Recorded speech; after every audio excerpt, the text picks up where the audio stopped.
everybody.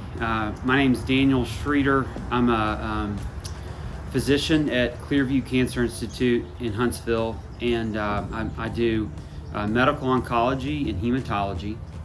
And James, I have the pleasure of working with James Dorsey, and he invited me to talk to you all for a few minutes about some of the medical education things you're doing, and in particular, talk about COVID-19 in cancer patients with the question of why are cancer patients immune compromised, and why are they part of the higher risk group when we're thinking about this coronavirus issue.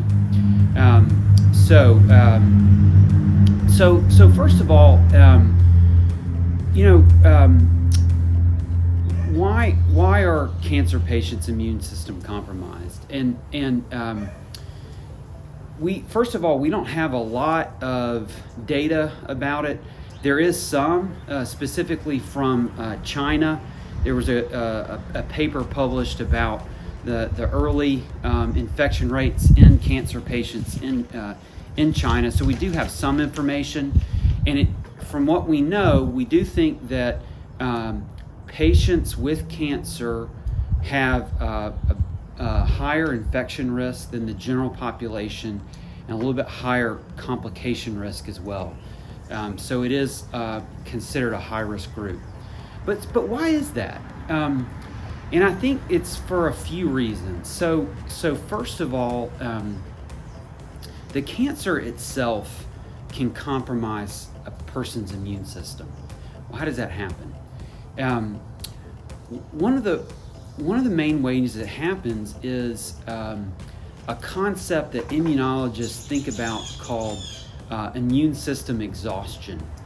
And so if you think about what the immune system does, is it protects us from insults that harm us. That's bacteria and that's viruses.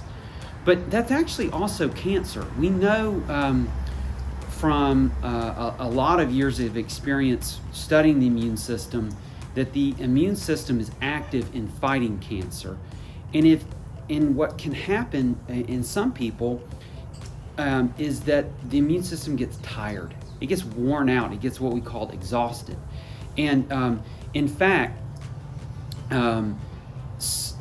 we know that patients with cancer have a higher risk of infections in general.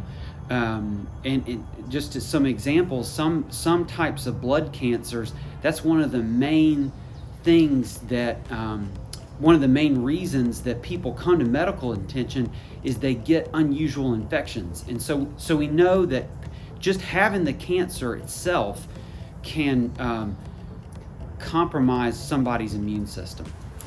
But obviously it's not just that. The treatments that we do to patients with cancer can also bring down the immune system. So many of you probably know, or maybe you have cancer yourself and you've had friends or loved ones on chemotherapy, and you've had to worry about or think about, hey, their immune system might be down because of the chemo, and that's true. Why is that? Well, cancer in general is, those cancer cells rapidly divide, and one of the ways that therapies are effective is targeting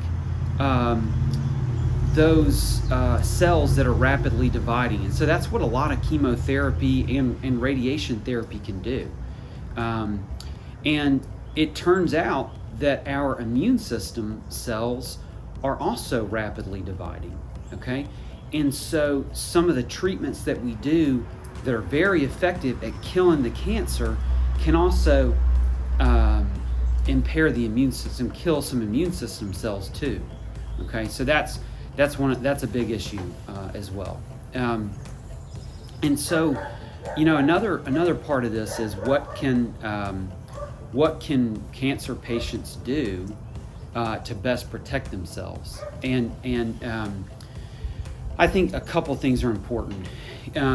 Number one, it's just prevention is very important. And so doing the things that everybody's talking about doing, really doing the social distancing thing, minimizing unnecessary interactions, good hand hygiene, super important. And I think that wearing a homemade mask around when you're out, when you do need to go out in public, and people are going to need to.